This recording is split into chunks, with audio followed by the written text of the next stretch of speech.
Et bonjour à toutes et à tous et bienvenue dans ce 8e épisode des UBBistes. Nous sommes ravis de vous retrouver pour cette semaine européenne.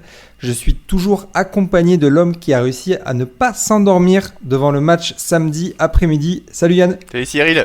Au programme de cette semaine, le bilan de ce succès étriqué face à une équipe du MHR très dense et bien organisée en défense. On fera ensuite un bilan sur le classement du top 14 avant de se pencher sur ce début de Champions Cup et de finir comme d'habitude par les actus et un jeune talent du club que Yann nous présentera.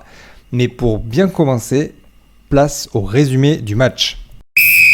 Quand tu gagnes, tu perds, bon évidemment il vaut mieux gagner les matchs.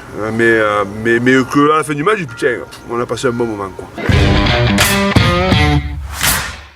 Ce samedi à 16h30, l'UBB accueillait Montpellier dans la brume de Chaban pour ce qui s'annonçait être un duel de costaud devant. Le plus gros fait marquant de la première mi-temps est qu'on ne voyait quasiment rien au stade et même depuis son canapé à cause de la pyrotechnie d'avant-match. Mais finalement, on n'a pas manqué grand-chose. Enfin, peut-être la pénalité de Carberry à la 5e minute qui a été manquée alors qu'elle était quand même plutôt facile. Et du coup, Joey va laisser sa place de buteur au profit de Maxime Lucu, qui va prendre la place du coup de Mathieu Jalibert qui passe de numéro 1 en début de saison à numéro 3 du coup sur ce match. Mais qui permet du coup à Bordeaux-Bègles de virer en tête à la mi-temps sur un score de 3-0. Autant dire qu'on s'est bien amusé. Bon, concernant la première mi-temps, on a eu un poil plus d'action, avec d'abord une belle frayeur puisque l'essai de notre petit prince déchu Maël Moustin a finalement été refusé pour un en avant sur un ballon haut. Et ce sera au tour ensuite d'Arthur Retière, rentré à la place de Carberry, de se voir refuser un bel essai sur un en avant de passe de Van Rensburg. Finalement, la différence se fera sur les pénalités. Et c'est Maxime Lucu qui sort vainqueur de son duel à distance avec Léo Colli, qui permet au sien d'ailleurs Colli de repartir avec un point de bonus défensif. Score final 9-6. Premier match de la saison sans essai pour les Bordelais et premier match de la saison sans essai tout court en top 14. Bon, au final, tout le monde est quand même content puisque Montpellier repart avec quand même un bon point de Chaban et que nous, on reste invaincus à domicile. Sauf peut-être l'amateur de rugby qui espérait voir du spectacle, que ce soit au stade ou devant notre écran. Yann, je te propose qu'on commence déjà par les axes d'amélioration parce que je pense qu'il y en a quelques-uns. Oh mais qu'est-ce qu'il fait lui? Premier coup de pied franc, deuxième pénalité. Oh! Il nous casse les couilles là! Et petit jeu pour vous qui êtes chez vous, quel est le secteur qui a une nouvelle fois été ultra défaillant côté bordelais? Une soirée pizza avec le talonneur de votre choix est à gagner. Yann, tu nous donnes la réponse? La conquête. Et c'est une bonne réponse, bravo Yann. Ah ouais, j'ai l'impression que depuis le match amical du Leinster, on a à peu près toujours les mêmes conversations. La conquête, c'est clairement toujours notre axe d'amélioration. Et hier particulièrement, on a été assez catastrophique. Alors après, on a aucune surprise parce qu'on avait discuté avec, on avait échangé avec Lucas du MHR Actu sur les points forts un peu de son équipe et il nous avait clairement dit que ils avaient basé un peu leur restructuration avec une énorme conquête et clairement on s'est fait rouler dessus. Alors en touche, on a eu 16 touches, on en a perdu 5. Alors il n'y a pas que la faute de Lamotte parce qu'il n'a pas fait que des lancers pas droits. Hein. Il y a eu des zones qui ont été contrées. Je trouve que dans ce secteur, on voit pas du tout la patte de Sawerby. Pour le coup, je vois pas trop d'amélioration depuis qu'il est arrivé. C'était déjà problématique l'année dernière. Et là, on continue un peu sur la même lancée. Je trouve que nos annonces sont pas superbes. Il n'y a pas trop de surprises en fait. On fait toujours des vieilles feintes de bloc et après on saute juste devant. Les fonds de touche, il y a aucun. C'est juste des fonds de touche directs. À chaque fois, on se fait prendre trop facilement. Et donc ça, c'est vraiment un point noir et je sais pas comment on va pouvoir améliorer. Alors bien sûr, on va pouvoir travailler, mais. Mais c'est vrai que déjà l'an dernier c'était pas top, mais là je pense que c'est encore pire. Il faudrait comparer les pourcentages, mais j'ai pas le souvenir que c'était aussi défaillant. Là, c'est à part quelques matchs, c'est cata. Ouais. Donc est-ce qu'il faudrait pas un conseil externe. Moi, celui que j'adore et que j'aimerais qu'on rappelle, parce que je le trouve super pertinent, c'est Régis Son, qui est passé aussi par Toulouse et qui était chez nous il y a un peu de temps, parce que c'est dans 2013-2014. Et voilà, il faudrait qu'on arrive à trouver un expert, vraiment un expert de la touche. Ce qu'on n'a pas. Ce qu'on n'est pas Sowerby du coup ? Bah, visiblement non. Moi je suis passé parce que j'ai pas non plus des masses regardé la Pro D2 avec parce qu'il était avec Biarritz. Donc je sais pas s'il a un peu les mêmes lancements, etc. Est-ce qu'il a vraiment apporté sa patte avec nous, ou est-ce qu'il a repris les anciens lancements en essayant d'apporter un petit détail, etc. Mais pour moi là il faut peut-être qu'on envisage. D'ailleurs Bru l'envisageait au départ, parce que de mémoire on parlait de l'actuel entraîneur de Montpellier de la touche, Batut. L'ancien Bayonnais. Okay. Donc il y avait ce recrutement qui était prévu et qui s'est pas fait parce qu'il y avait un rachat de contrat. Donc voilà, pour moi c'est vraiment il faudra peut-être passer par une solution externe pour pouvoir remédier à ça. C'est pas qu'une histoire de lanceur et de sauteur, je pense qu'il y a un problème collectif. Et... Est-ce qu'on a pas un problème aussi de profil de joueurs, tu vois ? Est-ce qu'on a des bons lifters ? Est-ce qu'on a des bons sauteurs ? Parce qu'on a beaucoup d'hybrides, notamment en deuxième ligne. Problème de lanceur, je pense qu'on en a, parce qu'on a quand même des talons qui se prennent plus pour des 10 à faire des petits par-dessus dans les 22 Montpelliérains en première mi-temps, des par-dessus qui font 15 mètres de haut au milieu de 3 Montpelliérains. C'est vrai qu'ils sont voilà, est-ce que c'est pas les joueurs aussi qui sont pas adaptés ? Alors effectivement, on n'a pas les mêmes sauteurs que quand on avait Woki, Petit, Roumat. Effectivement. Oui. Mais bon, quand t'as du Johnny Gray, du Coleman, du Beauchaton, du Petit, tu dois pouvoir proposer autre chose. Et après, Max, pour moi, je pense que c'est une histoire j'ai l'impression de concentration. Parfois, il est un peu trop aléatoire dans ses matchs, parce que globalement, les matchs à enjeu, il répond toujours présent. Tu vois, la demi-finale contre le Stade Français, il fait un super match dans ce secteur, avec notamment 2 essais sur portée. Donc je pense que c'est vraiment cette notion peut-être de concentration, parce que il fait des trucs quand même, tu l'as dit quoi, son coup de pied, ça a aucun sens de faire ça à ce moment-là. Je sais même pas ce qu'il a vu quoi. Personne ne sait à part lui, je pense. Peut-être qu'il traîne trop avec Mathieu. Il faudrait qu'on coupe cette amitié parce qu'il essaye trop de copier. Mais voilà. Et après l'autre volet de la conquête, on s'est fait détruire en mêlée. Alors ça peut s'expliquer, parce que là c'est pas une question que de mauvais piliers. Pour le côté de Big Ben, alors déjà il est tombé sur Erdocchio, le pilier gauche de Montpellier, qui a vraiment bien pris Big Ben. Et après Big Ben, il faut dire que depuis juin il a pas joué avec nous, donc 5 mois sans... Parce que c'est un travail collectif la mêlée, donc 5 mois sans ses coéquipiers, sans travailler les mêlées, c'est pas anormal qu'il se soit fait prendre comme ça. Ouais, complètement. Et puis en plus, il rentre en pilier gauche du coup en fin de match pour remplacer Poirot qui a pris un jeune avec Perchaud qui a l'épaule dans la boîte à gants. Je sais même pas, je crois que c'est même Tofa qui est passé à gauche. D'ailleurs, il me semble que c'est Tamifuna. Ah ok. Parce que du coup, je l'ai vu... Ah non, t'as peut-être raison. Et d'ailleurs, je comprends pas pourquoi ils font ça. Ça aussi, c'est un mystère. J'ai l'impression que c'est Tofa qui est passé à gauche, et c'est lui qui glisse, qui perd ses appuis dans la mêlée dans les 22. Ouais, en tout cas, c'est le gaucher qui se fait pénaliser. Et pour moi, c'est Tofa, mais on va vérifier. Donc voilà, la conquête.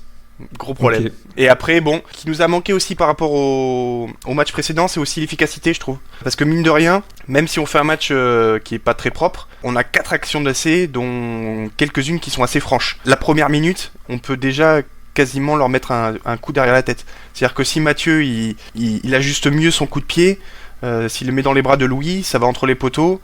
Après, on a pareil sur le magnifique essai de Retière, Van Resburg. La passe c'est pas la plus compliquée du monde. Je suis pas sûr que la Chistera soit le geste technique adapté. Ouais, il est plaqué, il envoie un peu en arrière, un peu à l'aveugle, compliqué quand même, je trouve. Je pense que s'il prend ses 2 mains et qu'il a fait juste de dos, je pense que c'est plus facile. Après, on s'est un peu peut-être précipité sur l'essai refusé de Retière. Voilà, et après il y a eu aussi ce faux rebond où Jalibert fait ce petit coup de pied un peu rasant, et après le rebond s'arrête net devant Louis. Ouais. Donc voilà, je pense que là on a manqué d'efficacité dans le dernier geste, qui aurait pu nous permettre en fait de distancer au score Montpellier, et donc forcer Montpellier, parce que Montpellier ils ont fait vraiment le match parfait à l'extérieur, mais parce qu'ils collaient au score. J'aurais aimé les voir à plus 7, plus 10. Ils auraient dû prendre des risques Et là, découvrir un peu plus. Ouais. voilà, que taper des quilles et attendre qu'on soit nul sur le fond de terrain, quoi. Ouais, bah d'ailleurs, on peut parler de la gestion du fond de terrain directement si tu veux. Ben, là, ça aussi c'est un problème. Alors, on était, voilà, il y avait cette titularisation de Carberry et on a vu que il était pas très à l'aise dans nos systèmes. Alors chez nous, pour expliquer aux auditeurs, donc la zone 3, donc qu'on appelle R3, donc qui est le fond de terrain, généralement il est couvert par le 10 et le 15. Donc c'est-à-dire c'est Buros et Mathieu qui font cette couverture. Principalement Buros d'ailleurs. Et après on a donc dans la zone 2, donc R2, on a généralement Max, donc qui est entre la zone 3 et la ligne de défense. Et de temps en temps, en fait, on a des ailiers qui décrochent suivant où se situe l'action. Et généralement à l'opposé de l'action. Voilà, quand on est à l'opposé du ballon, il décroche un tout petit peu. Et là, ce qu'on a vu, c'est que sur les 4 ou 5 premiers ballons, donc les coups de pied montpelliérains étaient dans une zone, entre la zone 2 et la zone 3, et on a vu 0 fois Carberry au duel. Alors que normalement, on a vu que Louis, en fait, qui était en plus de dos, et qui prenait les ballons, en fait, de dos. Et oui, les deux dos par rapport au Montpellierin, parce que lui, il doit reculer pour aller Exactement. Du coup, au fond de sa zone 2. Et donc, t'avais Maël Moustin, alors après, je sais plus qui, et Ngandebe sur le trail, etc. Enfin, ils arrivaient, eux, en pleine vitesse, alors que Louis était à l'arrêt. Et normalement, en fait, là, il doit avoir le 15 ou le 10, qui doivent arriver avec plein de vitesse et qui doivent prendre le ballon. Parce que il y a des priorités au rugby. Ces priorités, en fait, aux personnes qui sont face au jeu et qui ont plus de vitesse. Donc normalement, en fait, on aurait dû avoir Carberry là. Et on l'a senti un peu hésiter, parce que parfois, il laissait même les max où Louis sautait. Et est-ce que du coup, cette hésitation, elle n'est pas aussi due au changement de règles ? C'est-à-dire que quand tu vois que Louis va vers le ballon, donc soit il va prendre le ballon, soit du coup, il est en tant qu'escorte. Et du coup, s'il va vers le ballon, c'est-à-dire qu'il faut qu'il le prenne, parce que sinon, il va être pénalisé, parce qu'il se pousse pas, du coup. Justement, tu joues sur ça. Mais après, là, c'est là où t'as cette notion de communication. Ouais. En fait, je pense que Louis, là, il a senti qu'il était seul, en fait. Mais si du moment qu'il voit un mec qui gueule « J'ai !» Bon, là, et t'as Buros qui vole, là, tu peux te baisser, tu peux... tu vois, t'as le temps de t'écarter. Là, je pense qu'il y a eu ce flou entre cette zone 2 et 3, et je pense que Louis a dû tout de suite voir qu'il était loin, en fait. Que Carberry était loin. Ouais. Après, il y a aussi un côté, du coup, Carberry, c'est son 4e match avec l'UBB. Il joue 15 une fois tous les 8 ans. Forcément, manque d'automatisme. Et du coup, LBB, je pense qu'il a bien fait aussi d'aller prendre les ballons directement plutôt que d'attendre qu'un drame se passe. Ah, mais je pense, ouais. De toute façon, clairement, le poste de 15, c'est un métier, enfin, c'est un poste à part où il faut un peu de métier et il faut y jouer souvent pour respecter le problème de Carberry, c'est qu'il joue très peu. Alors, déjà qu'il n'a pas forcément tous les automatismes en 10, là, on le trimballe en 15. Je pense que la volonté de Bru, en fait, c'est qu'il pensait peut-être plus qu'on allait avoir le ballon et peut-être que plus que nos coups de pied allaient être dominants. Parce que, en fait, Carberry, c'est intéressant dans le jeu au pied. Et je pense qu'il a réfléchi comme ça, en mettant un 15, alors Nantes s'est blessé, mais en mettant un 15 qui a du pied et qui puisse mettre de l'occupation en fait dans le camp adverse. Mais on a tellement été en difficulté sur les ballons hauts qu'en fait on n'a pas pu mettre en place cette stratégie. Et globalement, au-delà du front de terrain, moi c'est plus les 3 quarts en fait qui m'ont un peu déçu. Quand j'ai eu la composition d'équipe, je me suis dit on a la charnière Titu, la paire de centres Van Rensburg de Porter, moi j'attendais ça parce que je me suis dit que ça allait vraiment fonctionner et qu'ils sont ultra complémentaires. Même sur les ailes avec LBB et Huberti, ça pouvait envoyer. Bon, au final, on n'a pas vu grand chose. Alors c'est peut-être aussi une question de stratégie parce qu'on a quand même beaucoup joué au pied, peu à la main, et quand on a joué à la main, par exemple sur l'essai de Retière qui a été annulé pour un en avant, mine de rien ça a un peu plus fonctionné. On mettait peu de pression sur nos ballons hauts, les ballons hauts offensifs. Peut-être que Louis était aussi un peu cramé parce qu'il a joué quasiment 500 minutes sur le mois et demi qui s'est écoulé. D'ailleurs on avait vu avec l'équipe de France, il a été monstrueux, de la pression tout le temps, des essais. Mais bon, il vomit à la fin du match contre les All Blacks. Enfin, il a besoin de repos. Je pense, ouais. Je pense qu'il n'était pas là. Là, ça a été peut-être une petite erreur. Après, on gérait le Capenot, quoi. Ouais, voilà. C'est ça, c'est que tu n'avais pas Penaud non plus. Louis est apte. Même s'il est crevé, au final, si tu mets pas Louis, tu peux tirer une balle dans le pied. Et mine de rien, il fallait qu'on gagne ce match. C'est ça. Non, donc je pense que tu étais obligé de le faire jouer. T'étais un peu obligé, ouais. Ouais. Surtout, ouais, c'est vraiment la gestion Penaud où il faut attendre son retour pour mettre Louis au repos. Mais du coup, t'as raison. Alors, bon, il y a 2 points. L'animation sans conquête, c'est compliqué. Forcément, quand on se fait casser la gueule devant, notamment dans les phases de conquête et que t'as pas de ballon en touche, les 3/4 peuvent pas animer. Et t'as cette stratégie un peu de dépossession, mais qui a été clairement mal exécutée, puisque, comme tu le dis, en fait, on a eu 0 pression en fait sur les ballons, nos ballons hauts. Donc en fait, eux, ils ont pu réceptionner les ballons tranquillement et après nous renvoyer la balle. Ouais. Et nous, on perdait tous les duels. Donc, Mais je pense qu'on voulait clairement faire un peu comme l'équipe de France, c'est-à-dire ballon haut, Louis à la pression, ou même Buros. Sauf que là, c'était pas Buros, c'était Carberry, et peut-être qu'il a aussi moins de jus et moins de canne qu'un Buros pour aller mettre de la pression. Moi, j'ai noté aussi que, tu vois, typiquement, à la 8e minute, on avait déjà rendu 3 ballons au pied. Donc il y a 2 diagonales de Jalibert, bon, qui peuvent faire essai, mais au final, non, c'est des ballons perdus. Il fait aussi un par-dessus. Alors, on perd pas tout à fait la balle parce qu'il y a un en avant sur la réception. Mais globalement, j'ai trouvé qu'on se débarrassait un peu trop du ballon, notamment quand on était dans leur camp. C'est-à-dire qu'en deuxième mi-temps, j'ai aussi le souvenir de Lucu qui envoie une grande chandelle alors qu'on est dans leurs 40 mètres. Et au final, ça fait juste un marque sans pression pour les Montpelliérains qui peuvent se dégager derrière. C'est là la clé en fait. J'ai l'impression de revenir un peu dans l'UBB d'il y a 4 ans où on tapait des quilles mais il n'y avait pas de pression en bas. Donc en fait ça sert strictement à rien. Parce que c'est vrai qu'on se rend pas bien compte, mais on reste une équipe qui joue beaucoup au pied. Ouais. Sauf que en fait normalement on joue au pied et comme au début du match, je sais pas si tu t'en souviens, Lucu fait une chandelle et à la retombée il y a Lucu et Tatafou.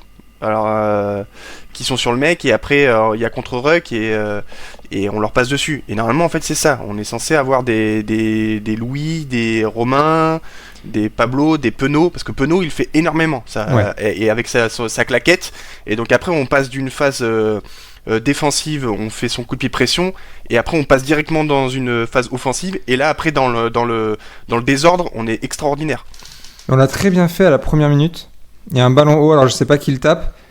Huberti qui chasse et qui plaque directement le Montpellierin, et Van Rensburg qui vient et qui met les mains et on gratte et pénalité. C'est ça.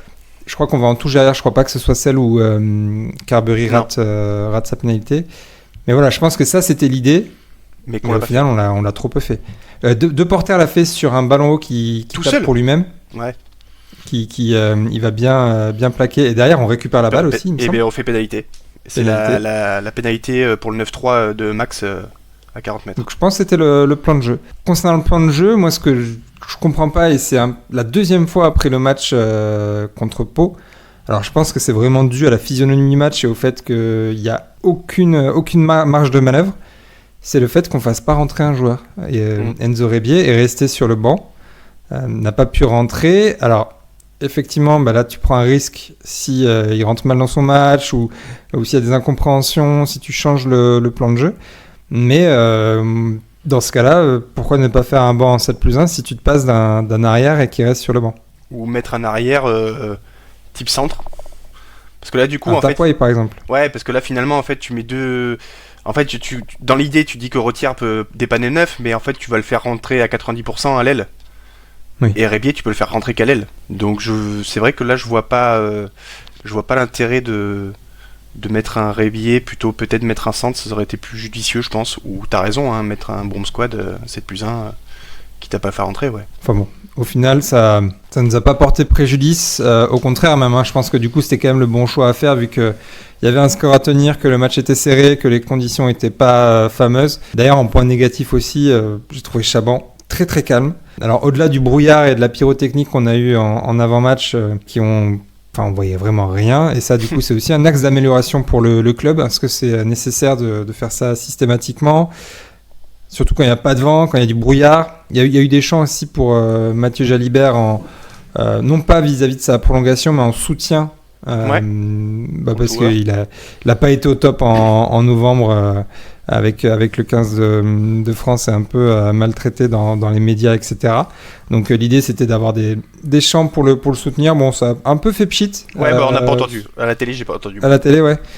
Bah, vraiment, au stade, ça a duré quelques dizaines de secondes maximum. Il y a une banderole du côté des United BB avec des pancartes, mais on voyait pas. Moi, j'étais du même côté, mais on voyait pas trop les pancartes. Mais le point positif, c'est que on a eu une seule tentative de Ola à la 30e et quelques. Bon, pareil, ça a rien donné parce que bon, à 3-0, t'as pas envie non plus de faire le fanfaron, et en fin de match, bah, t'as pas du tout envie de faire le fanfaron. Donc ouais, non, l'expérience au stade était pas incroyable, mais c'est à la fois dû aux conditions et au match qui nous a pas permis de nous enflammer. C'est vrai que bah, du coup, sur l'essai refusé de retire, là, le stade a pu exploser, mais bon, ça a été de courte durée. Bon, on a fait le tour, je pense, des axes d'amélioration. Il y en a peut-être d'autres. D'ailleurs, n'hésitez pas à nous les envoyer sur Twitter ou Instagram si vous en voyez. On va passer tout de suite au point positif.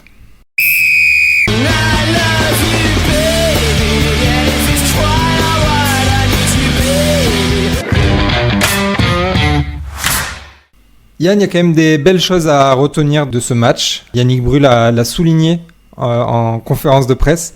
La défense, déjà. Ouais, pour le coup, on a vu une grosse défense.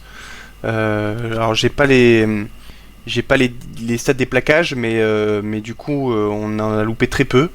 Et on a, même sur des secteurs où, notamment des zones où on est souvent en danger, notamment les zones de pick and go, je trouve qu'on a bien tenu.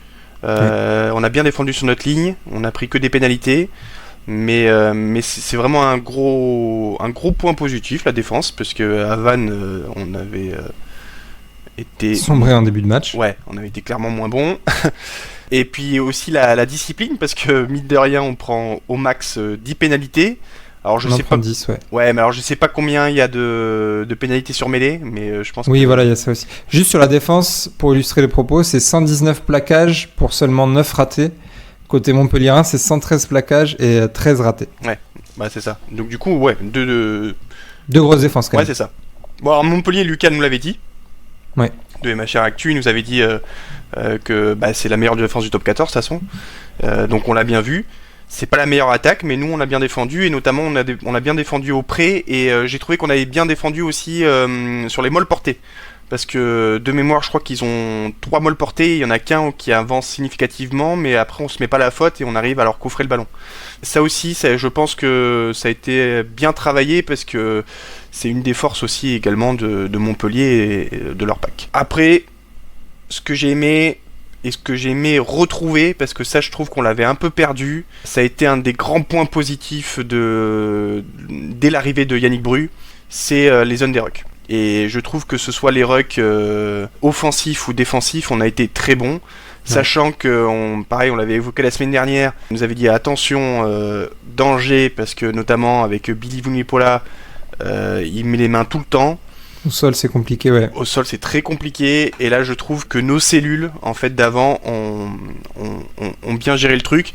Alors, si je fais un petit aparté sur cette notion de cellules, parce que ça s'emploie souvent. En fait, bon, alors c'est assez facile quand il y a une phase statique, donc mêlée et trois quarts, on arrive très bien à distinguer en fait les avants des trois quarts. Et on a cette notion de cellules d'avant, en fait c'est des groupes d'avant, et ce qui est intéressant de voir, c'est la répartition des cellules dans le jeu courant. Et ça dit un peu sur notre système de jeu. Et nous, c'est vrai que quand on observe, on densifie nos cellules, c'est-à-dire qu'on a des cellules avec 3 plus 1. Donc on a 3 gros, et on a un quatrième gros qui est un peu en suspens et qui attend de voir comment ça se déroule le ruck. Et s'il voit qu'il n'y a pas en face, il n'y a pas de grattage ou il n'y a pas de contre-ruck, il va glisser sur une autre cellule et il va se rendre disponible. Voilà, et pour reformer un peu cette cellule de 3 plus 1. Et on arrive à extrêmement bien circuler. Alors ça, c'est assez fort et c'est assez beau à voir en fait quand un peu technicien. C'est que c'est vraiment un gros travail de nos avants, cette circulation dans le jeu, ce qui fait qu'on arrive à densifier ces zones où c'est les zones où c'est le plus dense, où il y a généralement les troisième lignes ou les gros garteurs, et on arrive à mettre un joueur supplémentaire pour avoir des rucks propres. Et pour un peu illustrer ça sur nos rucks offensifs, on est à 98,6%. On a perdu en fait qu'un ruck. Par contre, j'ai pas la stat de savoir la vitesse de nos rucks, parce que ça aussi c'est important. Si on a des rucks qui sont inférieurs à 3 secondes, c'est que des rucks rapides. Au-dessus de 3 secondes, c'est des rucks un peu plus lents.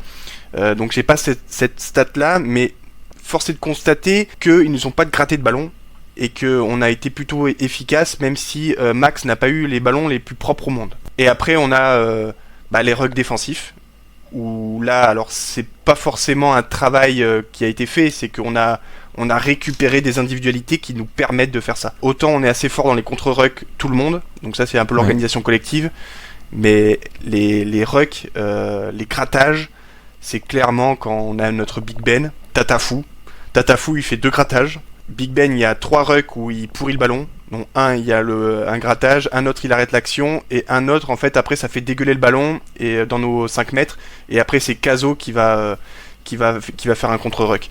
Et je crois qu'ils perdent 6 ballons, c'est à cause de nous, et il y a un ballon où en fait c'est le talonneur de Montpellier qui plonge en fait sur son soutien, enfin sur la personne qui est plaquée, et on obtient une pénalité. Donc là on a clairement fait un très bon match dans les rucks défensifs. Ça ça fait plaisir parce que ça faisait longtemps qu'on n'avait pas été aussi fort dans cette zone-là. Ouais, tu mentionnais Big Ben qui a fait quand même un très bon retour, à la fois dans les rucks, mais dans l'impact, quand il a la balle, il avance à chaque fois qu'il porte la balle. Ouais, là on est heureux de retrouver notre Big Ben porteur. Bon voilà, moi je pense que c'est un détail, la mêlée, ça va se régler. C'est qu'une question de temps. J'espère que dès ce week-end il va remettre les pendules à l'heure. Ou moins. De toute façon, moi, ce que je demande pas qu'on enfonce les mêlées du monde. Hein. Moi, je veux qu'on subisse pas les mêlées adverses et après que nous on tient pour qu'on puisse lancer proprement le jeu. Mais Big Ben a fait, pour moi, bon, il s'est fait casser la bouche en mêlée, mais ça reste un très bon retour. C'est peut-être pas le meilleur adversaire pour revenir, voilà. Il aurait pu se taper une mêlée un peu plus faible, mais au moins ça fait une belle remise à niveau. On a gagné, il sera apte pour le Leicester. Ouais, parce qu'il sera pas non plus de tout repos. Non. Tu voulais mettre en avant, je crois, aussi notre général. Ouais, Max. Alors il fait pas un match XXL, mais globalement il fait un match sérieux. Match sur cul. Ouais, la Motte pour le coup c'est peu moins bien. Le Max, mais du coup il fait un match sérieux et surtout il a pris ses responsabilités puisque alors Carberry, j'ai pas compris, il a fait un échec et ils ont tout de suite changé. Donc très bizarre, j'ai trouvé. Alors à un moment je me suis demandé si il avait pas oublié son tee, tu vois, enfin tu sais, pour faire cette saucisse. Enfin bon bref, ça faisait un peu. Parce que chaque buteur a son petit personnel. Ouais, c'est ça. D'accord. Donc je savais pas ça. Je me suis dit, il a oublié le tee dans les vestiaires et il me fait cette saucisse et après il dit j'ai pas mon tee, il y a que le tee de Max et puis c'est pour ça qu'il bute quoi. Non mais j'avais l'impression de ça, tu vois. Ce serait incroyable. Enfin, ce serait pas professionnel du tout par contre. Et puis après, tu me posais la question, enfin tu disais que Mathieu était passé numéro 3. Alors je pense aussi à la notion de sa béquille à la cuisse. Est-ce que tu vois, est-ce qu'on va pas, parce que bon, c'est vrai que quand tu butes, ça peut tirer sur les ischios. Est-ce qu'on l'a pas ménagé? Et puis en plus après Max il a pris le but 3 c'est ça, 3 sur 3 pour Lucu. Et ce qui est très positif, c'est qu'on a quand même du coup une super profondeur au niveau des buteurs. On a 4 buteurs qui peuvent prendre le relais sans souci. Ouais, et ça c'est parfait dans une équipe hein. Moi je voulais mettre en avant, on l'a évoqué plusieurs fois parce qu'il y a eu des essais refusés, 2 notamment, un en avant et l'autre vraiment sur la ligne. C'est Arthur Retière qui a été vraiment super dans le combat, toujours disponible. Il est rentré, je crois, à la 53e minute pour Carberry, donc il est rentré, lui, à l'aile. Mais vraiment, super entrée, et en remplaçant sur l'aile, c'est top. Il a fait une très bonne entrée, plein de vivacité. Je pense que ça va être... pour moi, il mérite d'être titulaire là, au moins pour la semaine prochaine pour faire reposer Louis, parce que ça fait plusieurs rentrées où il arrive à amener son dynamisme et il est généreux. Donc je pense qu'il faut le récompenser et en plus avec Penaud, tu perds pas en qualité. Donc ce serait bien de le voir. Après bon, il n'arrive pas à se récompenser, c'est ça qui est un peu pénible parce qu'il aurait mérité de marquer un essai hier. En tout cas, après, il a déjà marqué la semaine dernière à Vannes. En tout cas, je pense qu'il est en train de gagner petit à petit sa place dans les 23. Il va se rendre indispensable assez rapidement dans les 23. Mais pour moi, il est déjà, dans le sens où quand tu as Lucu sur le terrain, il te faut un deuxième neuf. Pour moi, le deuxième neuf en remplaçant, c'est Retière parce qu'il y a de la polyvalence. Tu vas pas mettre un spécialiste neuf type Lesgourg qui peut jouer que ce poste-là. Le Retière, pour moi, est d'office sur le banc. C'est clair. Ouais.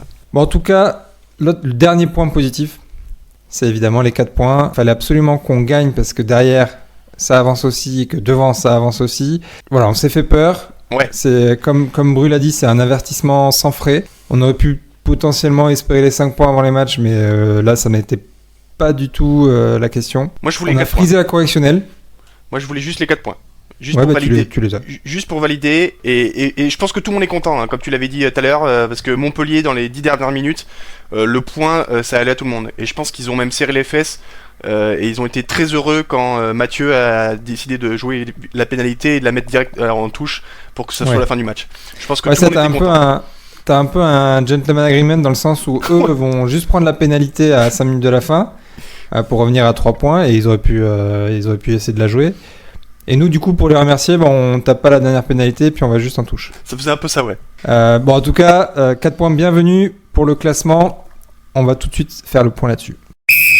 Tu finis 7ème, 8ème, 9ème, 10ème, tous les ans. Tous les ans. Au classement, l'UBB reste deuxième derrière l'Ogre du Stade Toulousain. Toulouse a 39 points, l'UBB a 37 points. Le même bilan, 8 victoires pour 3 défaites.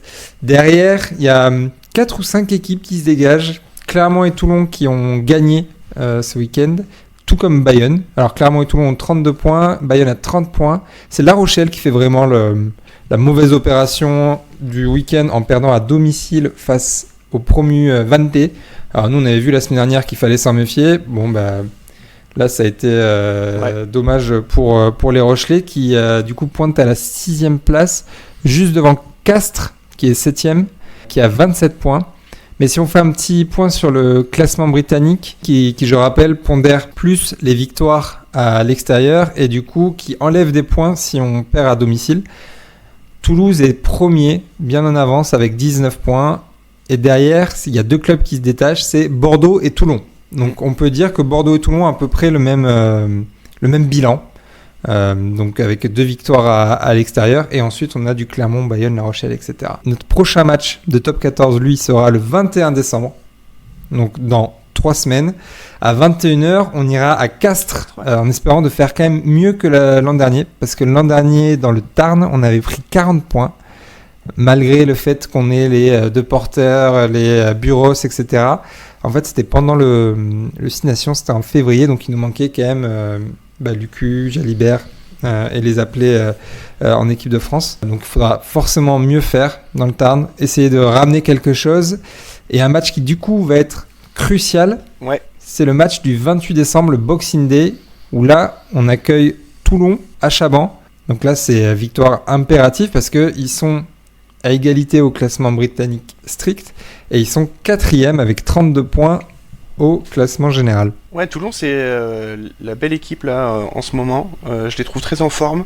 Ils ont quand même fait une victoire de patron à Perpignan, parce que c'est jamais évident d'aller gagner à Perpignan. C'est une équipe quand même qui est accrocheuse, qui est costaud et chez elle très très forte.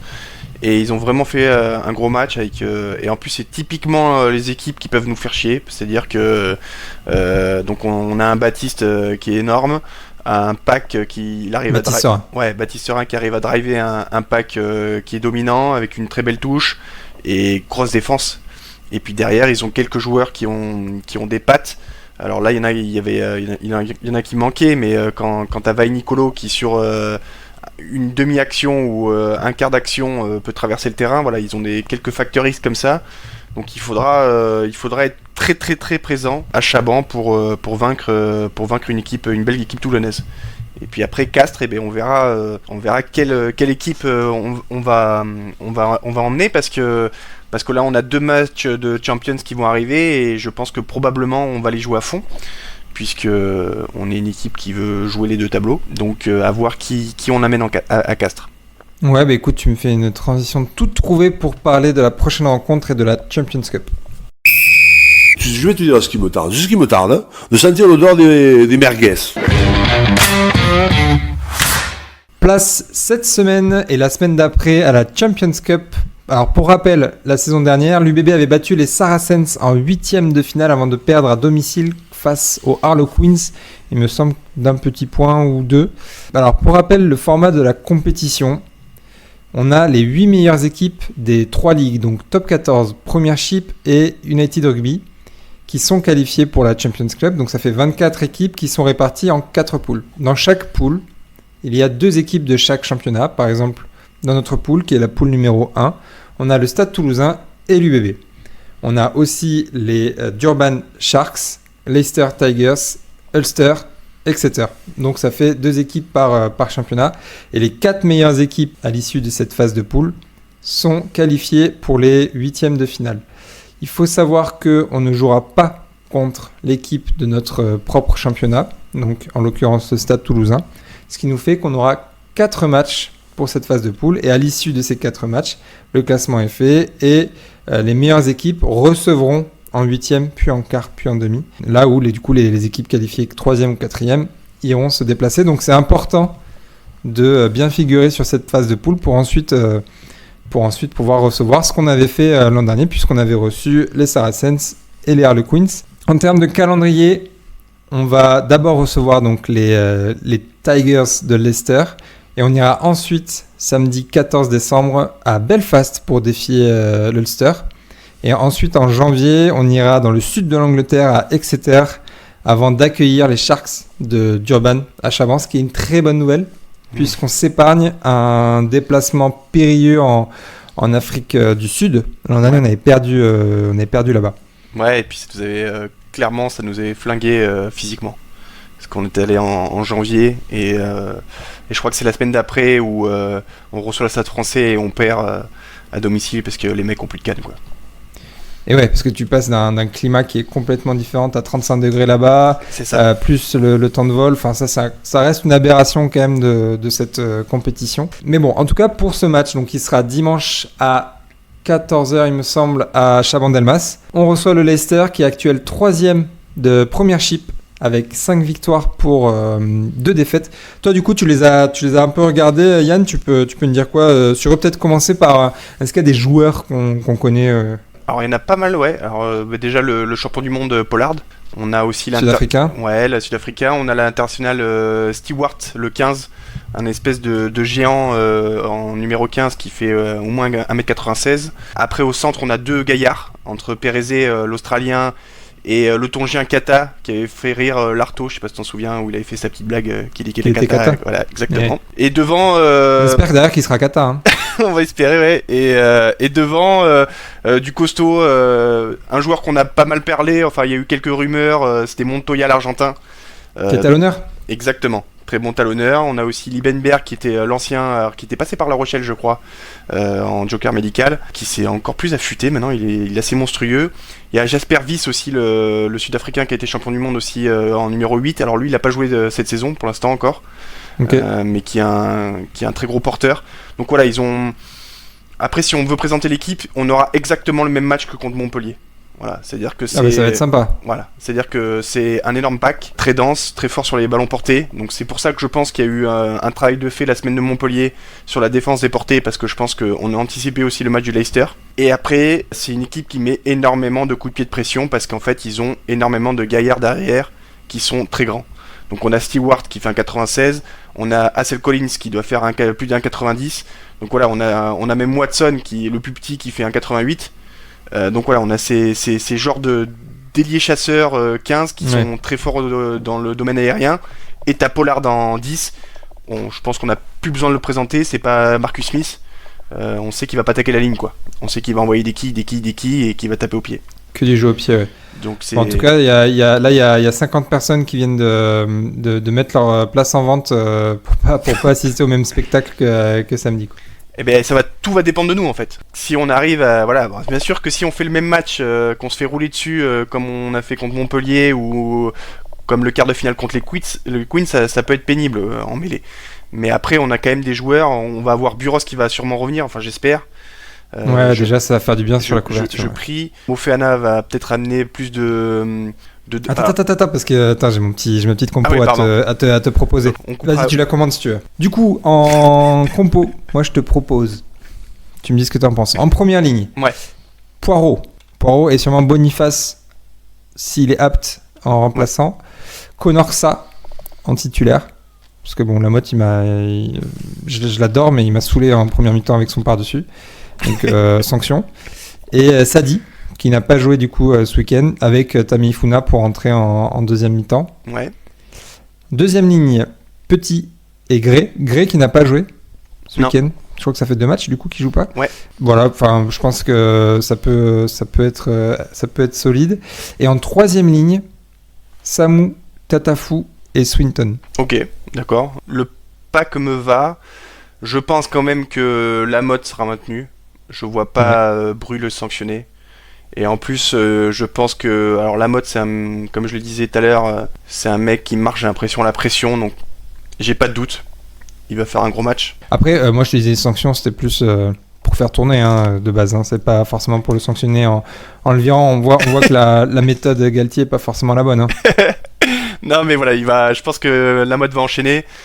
Sadi à droite, c'est une forte probabilité pour faire un impact player avec Big Ben. Bah ouais, vu qu'il s'est reposé ce week-end, je me dis pourquoi pas. Après, en seconde ligne, j'aurais tendance à mettre Beauchaton en 4. Petit, j'ai vraiment beaucoup de mal avec nous. Je trouve qu'il fait encore une rentrée où il fait pas... Enfin, il se fait pénaliser bêtement. Ouais. En fait, j'avais mis Beauchaton à la base. Mais je me dis qu'il nous manque, tu vois, un Mathieu, il nous manque potentiellement... Alors Gazzotti, on verra, mais il nous manque quelques mecs en troisième ligne, et du coup, je me dis qu'il pourrait juste être troisième ligne. Après, on peut aussi le mettre sur le banc et voir en fonction de la physionomie s'il rentre en deuxième ou troisième ligne. Ouais. Après la troisième ligne, ça me va, sauf que je pense que Samu ne jouera pas. Je vois bien Bru réintégrer Diaby et même si j'adore Samu, et je pense qu'en fait Samu il sera sur le banc peut-être avec Gazzotti et Beauchaton aussi, ou Petit, parce que je pense qu'on repartira sur un 6-2. Mais parce que Samu, je sais pas, il le fait jamais jouer, donc je vois pas. Il joue un peu, mais c'est vrai que pas assez par rapport à l'apport qu'il peut avoir. Et puis c'est vrai que sur le banc, il est bien. L'avantage, c'est qu'il peut couvrir plein de postes, quoi. Ouais. Sutton, je pense qu'il faut le mettre parce que là, il y aura ça va être hyper dense. Donc à mon avis, il faut le mettre d'entrée, surtout qu'il fait toujours des bonnes rentrées. Il amène cette densité physique. Je pense que maintenant, c'est bon, il faut le mettre titulaire là. Ouais, je suis d'accord, il est très précieux. Du coup, en charnière, Lucu Jalibert, pour moi, je change pas. Je vois pas vraiment de raison de changer. Non. À la rigueur, on changera potentiellement sur le match d'après à l'extérieur, mais là, t'es à Chaban, il faut absolument gagner. Donc, la charnière type, ils n'ont pas énormément de temps de jeu là dans les pattes. Donc, pour moi, on les laisse. Derrière, sur les ailes, Penaud et du coup Rétière. Ouais. Donc, LBB qui fait du frais. Huberti, pareil, il a beaucoup joué aussi. Ouais. Donc, Rétière pour la compenser aussi de ses bonnes rentrées. Penaud qui... Alors, il a dû morfler quand même en novembre, parce que ça fait un moment qu'on ne le voit pas. Il a visiblement pris des vacances... selon les derniers gossips, mais du coup, je pense que là, il a pas joué depuis 1 mois et demi, il a pas marqué depuis plus de 2 mois. Je pense qu'il a dalle. C'est une anomalie ça. Mais bon, du coup, ça me va moi. La ligne droit quart continue. Alors au centre, à la base, j'avais mis Tapouai, Moefana, mais comme tu me l'as dit, c'est vrai que De Porter a pas joué depuis un moment. Il est frais, il faut qu'on gagne. Donc autant mettre notre paire de centre titulaire, Moefana, De Porter. Ouais, Moefana, je suis d'accord, je pense qu'il faut qu'il re-rentre, et puis Nico, il faut qu'il enchaîne. Donc moi, la ligne 3 quarts, il faut mettre quasiment l'équipe type, quoi. Et derrière, Buros. L'Albatros, Buros, je pense que si on l'a pas, on sera vraiment en difficulté. Parce qu'ils vont clairement nous arroser, donc il faut qu'il y ait cette personne qui nous couvre le fond de terrain. Alors c'est pareil, lui c'est un peu mystérieux, on sait pas trop, il avait une béquille, il était pas 100%, mais il a quand même fait un entraînement à haute intensité... Et après, il n'a pas fait le match de l'Argentine. Et puis là, 2 semaines. Bon, on va espérer quand même qu'il soit de retour cette semaine. Enfin, oui, parce qu'il était incertain contre Vannes, mais potentiellement, il aurait pu jouer. Donc on va espérer qu'il soit préservé parce que ça va être un peu une des clés du match. Clairement, parce que derrière, en 15, tu remets Carberry. Soit tu remets Carberry, et je pense que ça va pas être une bonne solution. Soit tu fais enchaîner Louis.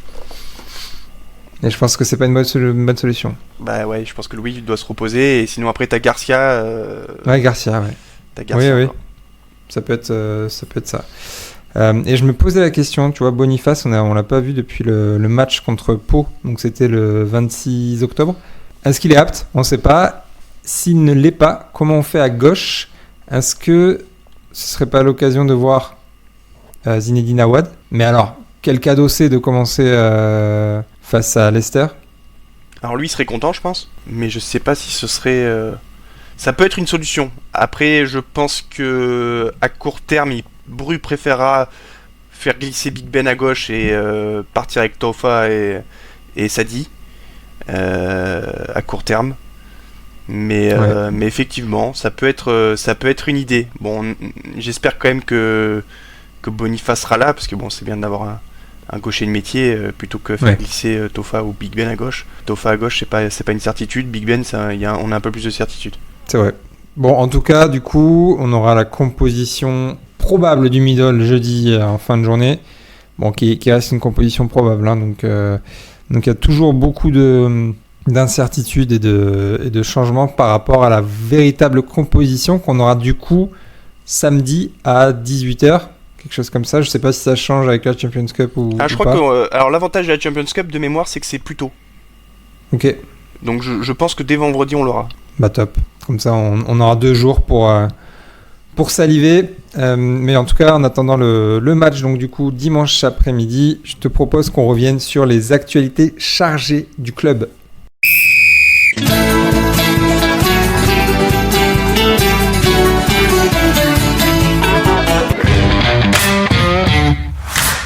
Et la grande nouvelle du week-end, c'est bien sûr que Mathieu Jalibert et son chien, du coup, qui était la star de la vidéo d'annonce, prolonge jusqu'en 2028 à l'UBB.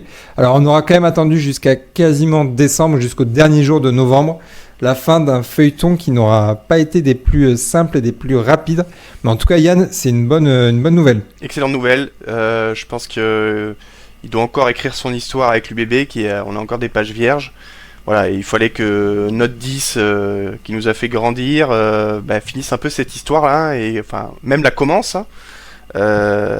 Il faut qu'il gagne des titres maintenant avec nous, et en tout cas, c'est une excellente nouvelle, parce que je pense qu'on a plus de chances de gagner avec lui que sans lui. Très clairement, et en plus, si en décembre t'arrives et que t'apprends que Mathieu Jalibert s'en va, t'es un peu à poil derrière, mais en tout cas, lui, tu penses qu'il avait déjà d'autres options, parce que en top 14, déjà, je vois pas d'autres projets qui peuvent être aussi séduisants, en tout cas sportivement, que l'UBB. Il a mentionné qu'il y avait la tentation de l'étranger, mais...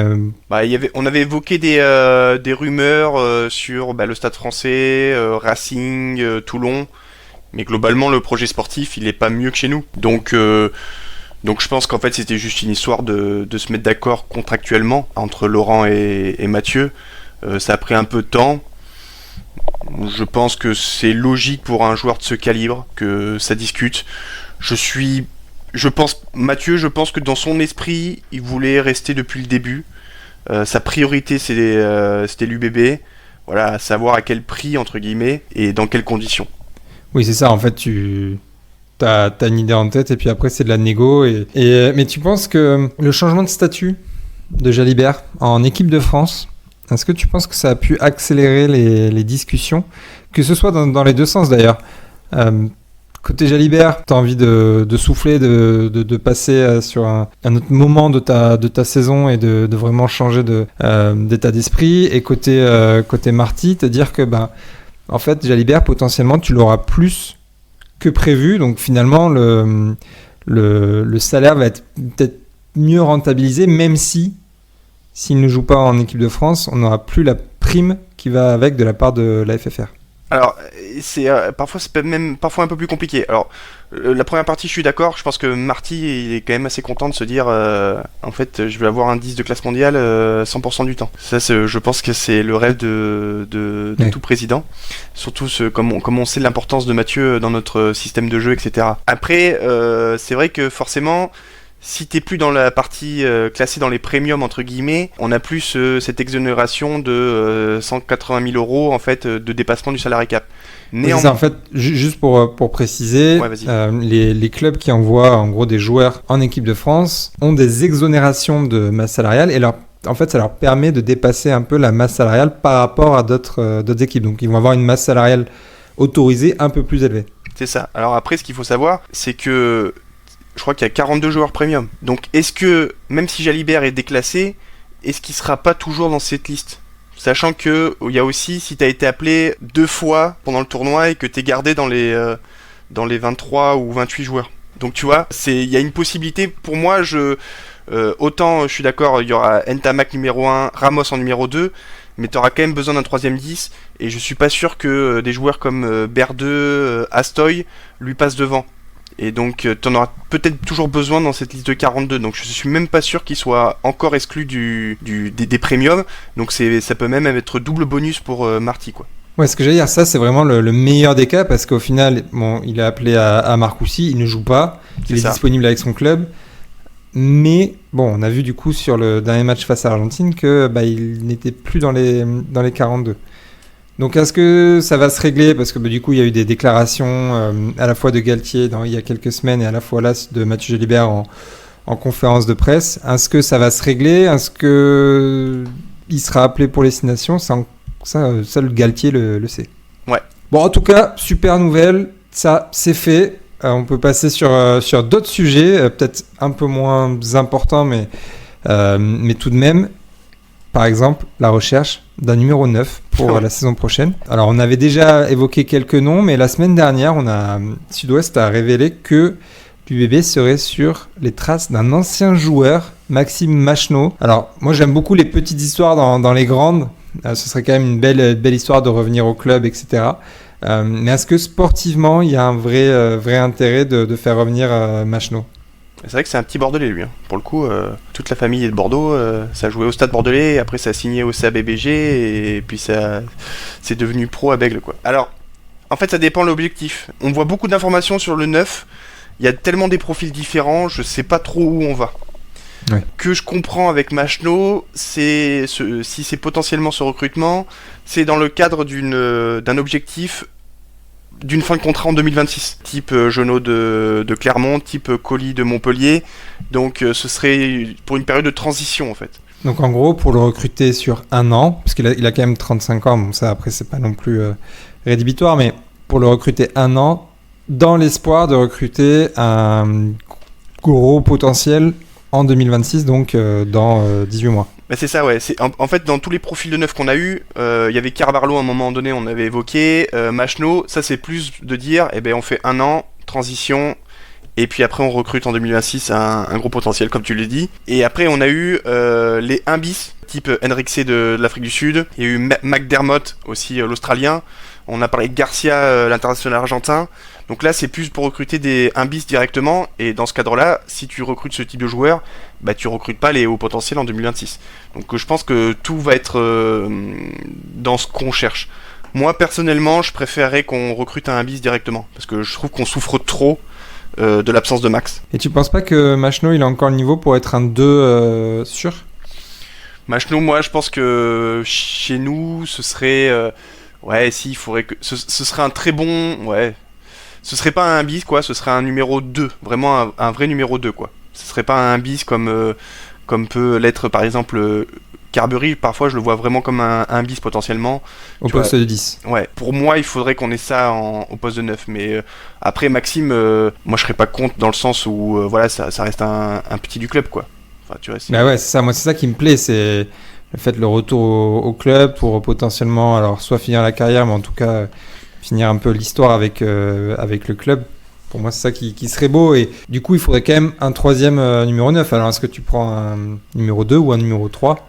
Alors, ça, c'est une autre histoire. Parce qu'est-ce que tu fais confiance au petit jeune Enzo Gourg ? Est-ce que tu t'en recrutes un autre ? Enfin, il y a au moins... l'an prochain, en numéro 9, il y aura Maxime Lucu. Et derrière, il t'en manque potentiellement. C'est ça, voilà. Donc, c'est pour ça que... alors, si c'était moi... sans le choix du cœur, je prendrais directement un bis, donc type McDermott, Henrikse, même s'ils ont leur profil n'ont rien à voir tous les deux, plutôt que d'attendre un hypothétique recrutement 2026. Je pense que il faut qu'on arrête d'anticiper trop sur les années qui suivent. Ouais. Il faut qu'on arrive à avoir une équipe compétitive rapidement. Tous les ans. Exactement. Ouais. Et c'est vrai qu'en plus, c'est là où on pêche le plus quand même, c'est quand Lucu ne joue pas, donc il faudrait avoir une vraie valeur sûre. Et tu vois, je te disais qu'il manquait 2 9. Est-ce que vraiment il en manque 2 ou est-ce que tu peux tourner avec 2 vrais numéros 9 et Retière qui rentre potentiellement sur certains matchs? Ça tu peux, et même avec le petit Gourg qui aura 19 ans, donc voilà. Je pense que si tu as 2 joueurs comme... parce que Max, plus ça va aller, plus on l'aura avec nous. De toute façon, je pense pas que à terme il aille jusqu'en Australie à la Coupe du Monde. Ouais. Même si je l'espère pour lui. Logiquement, il devrait être plus souvent avec nous. Mais ouais, il faut à minima 2. Et t'as raison, avec Retière, tu peux compenser pendant les doublons assez facilement.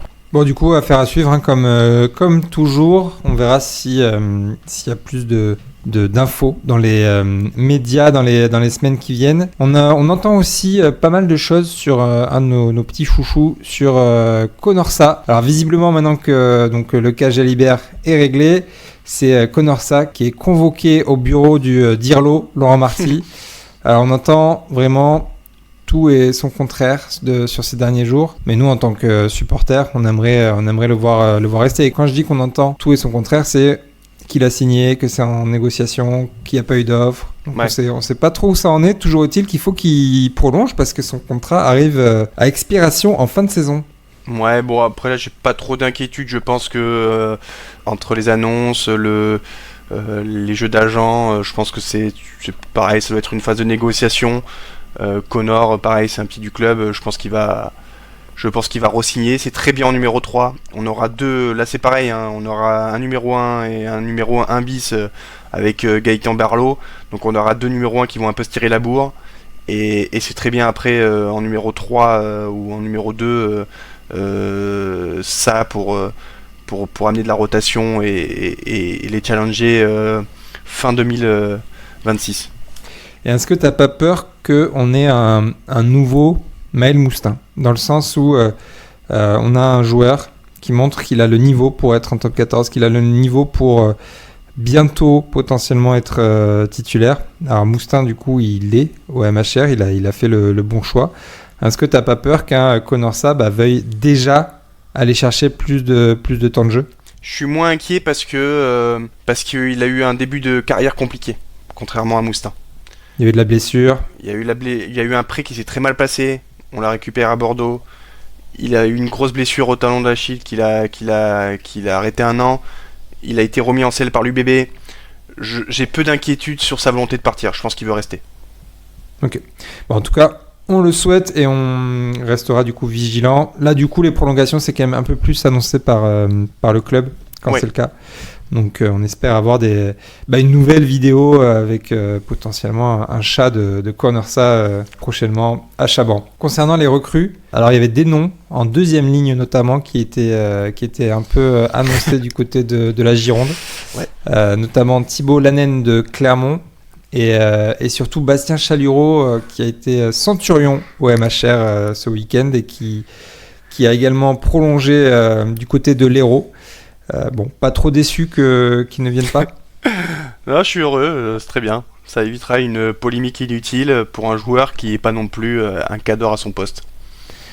Toujours est-il qu'il faudra du coup recruter en deuxième ligne. Effectivement. On suivra ce qu'il en est.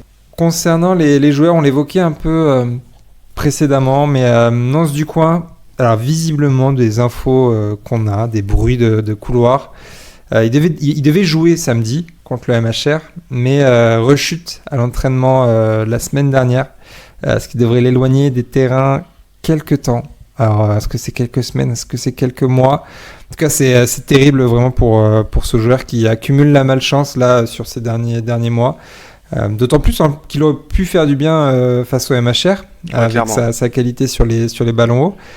Mais terrible pour Nance. On espère quand même qu'il pourra rejouer cette saison, surtout qu'il annonçait dans Top Rugby sur TV7 que il allait annoncer en début 2025 s'il continuait ou pas à l'UBB son contrat. T'en penses quoi, toi ? Je pense que ça va. Bon, déjà, j'espère que on lui donne un peu, on espère de lui faire un peu de soutien parce que là, je pense que mentalement, ça doit le flinguer parce qu'il avait déjà eu une grosse blessure qui l'avait éloigné des terrains. Il revenait juste, visiblement il était même en canne, il était content et là il se repète.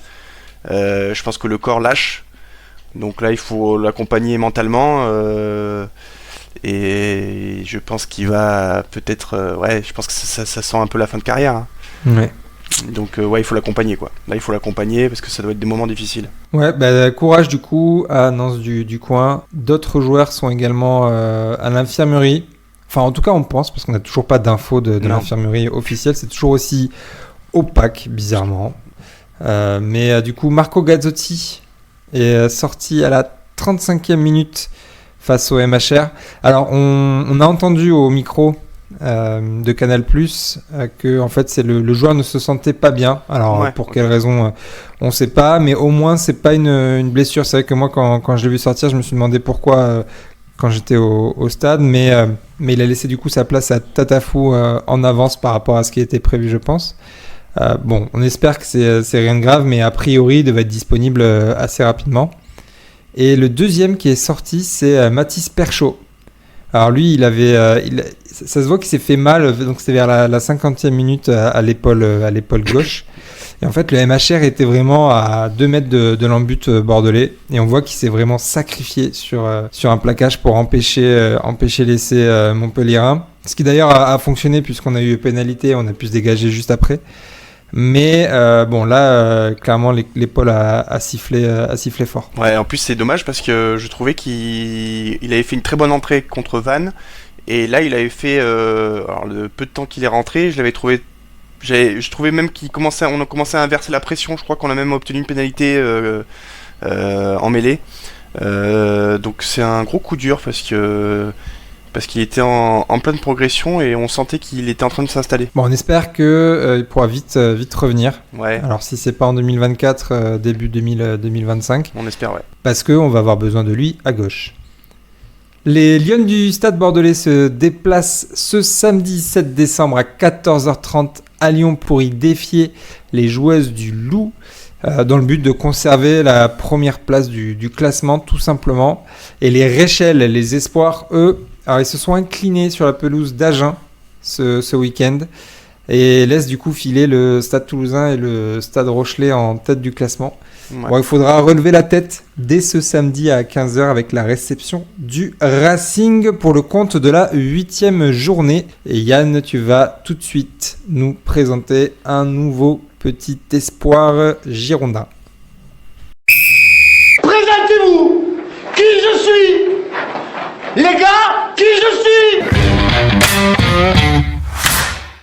Et aujourd'hui, Yann, tu vas nous présenter un espoir alors qu'on a déjà pu voir avec les pros la saison passée. Tu vas nous parler de Zachary Afan. Ouais, Zachary, bon, c'est un espoir, mais qui a bien confirmé. Donc Zachary Afan, donc c'est un petit de la Savoie, qui ensuite est rentré dans le centre de formation de Grenoble, qui a un très bon centre de formation, où on a pioché énormément de joueurs qui ont de très gros talents. Ouais, on a fait nos emplettes là-bas entre Louis, Gazzotti, Barré. Ouais. Donc et puis après t'as Barnabé Massa hein, qui performe avec Clermont. Donc voilà une belle école dans cette équipe.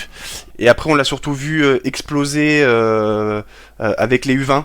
Où on l'a vu ultra dominant en mêlée fermée et très actif malgré son gabarit hein, parce qu'il fait 1m90 et il doit faire 130 kg. Il est ultra impressionnant. Ouais. On l'a vu en photo. Alors je crois que c'était à côté de Cyril Bay. Exactement, ouais. On dirait un monstre à côté. Ouais, c'est vrai qu'il fait Cyril Bay est fait petit. Et alors je pense qu'il a encore pris physiquement parce que bon là il est malheureusement alors il a fait une super compétition avec les U20 parce que il finit par être champion du monde en même temps que Gazzotti et des Porters. Et après en fait il a commencé son début de carrière avec nous où il est rentré contre le RCT en remplaçant de Big Ben où il avait de très belles attitudes je trouvais. Alors il a subi beaucoup de pénalités mais comme je l'avais déjà évoqué quand on avait fait le descriptif des postes, le poste de pilier droit est un poste à maturité tardive. C'est très rare les jeunes. Alors il y en a hein, des exceptions comme Demba Bamba ou Tatafou qui très rapidement ont performé. Mais généralement on met un peu plus de temps à se développer. Mais déjà j'ai trouvé qu'avec son gabarit il avait des attitudes qui étaient parfaites. C'est-à-dire que on voit qu'il arrive très bien à s'allonger sur les mêlées. Il a un dos droit. En fait, en mêlée, quand vous voyez un dos droit, c'est-à-dire que c'est un joueur qui arrive à se gainer, contrairement à certains joueurs qui ont le dos courbé ou généralement on a l'impression qu'ils vont se briser en deux. Lui, il a un dos qui est parfaitement droit. Alors pour l'instant, il subit les mêlées, mais pour moi, c'est clairement un des gros prospects, un des gros avenirs à ce poste de pilier droit. Donc là, malheureusement, il a subi une grave blessure puisqu'il s'est fait les croisés en début de saison. Donc il devait normalement être prêté en Pro D2 à Brive, et donc ça a un peu annulé le prêt. Donc là, je sais pas quand il va rattaquer, si c'est mars ou avril. Et après, je pense que alors, soit on va l'intégrer directement, soit on va repartir sur un prêt. Il faudra bien choisir le club pour qu'il puisse se faire au mêlée de Pro D2 qui est une très belle école. Oui, parce que potentiellement, l'an prochain, on est côté droitier. On a Tameifuna, Falatea. Potentiellement, il y a des rumeurs sur Tatafu de Bayonne. Donc, effectivement, s'il reste à l'UBB, il serait en 4e. Ouais, donc... sachant qu'il y a une possibilité que Tofa aussi reste. Et oui, si Tatafu vient, peut-être qu'il voudra être avec son oncle. Ouais, je pense que c'est une des conditions, ouais. Ouais, c'est possible. Donc effectivement, le prêt semble la meilleure option. Après, il reste jeune. Il a quel âge ? Il a 20 ans. Il a 20 ans. C'est un 2004. C'est un 2004. Donc tu vois, généralement, lui, moi, j'aimerais bien le voir. Voilà, l'idéal, c'est qu'il fasse une année de Pro D2 et qu'il commence à faire des feuilles de match à 22 ans. Ce serait idéal. 22, 23 ans. Il sera bien à 22 ans, il commencera à faire quelques bouts de match. Tameifuna commencera il faudra le ménager. On aura sûrement, si on a Tatafu, il sera international. Falatea, c'est une possibilité aussi. Donc il va jouer. Oui, c'est ça aussi. Je disais qu'il allait être 4e, mais c'est vrai que en novembre déjà, si t'enlèves Big Ben, Tameifuna, Tatafu et potentiellement, Falatea, j'y crois un peu moins, mais bah, si voilà, de toute façon, du coup, il sera 2e. Et oui, donc et tournoi à destination, si t'as pas Tatafu et Falatea est appelé, effectivement, ça va vite. Hein. C'est vrai, ça va très vite. En tout cas, on a hâte de le voir. On espère que la convalescence se passe bien. Encore une fois, côté infirmerie, on n'a pas trop de nouvelles de. Ouais. Alors, pour les espoirs, encore moins de quand est-ce qu'on pourra le revoir. Mais on espère avec les espoirs déjà cette saison. Ouais. En tout cas, merci beaucoup d'avoir une nouvelle fois écouté ce podcast des UBBistes. Vous êtes toutes les semaines un peu plus nombreux à nous écouter. Merci beaucoup pour les gens qui prennent le temps de lâcher un petit like sur Spotify, sur Deezer, à nous suivre sur les Instagram, sur Twitter. N'hésitez pas à parler de ce podcast, à le faire écouter à vos amis, à votre famille fans de l'UBB. Nous, on a encore pris beaucoup de plaisir à discuter et à papoter avec Yann. Merci beaucoup, Yannou. Allez, ciao les amis. Et rendez-vous dimanche pour le début de la Champions Cup. Ciao. Ciao.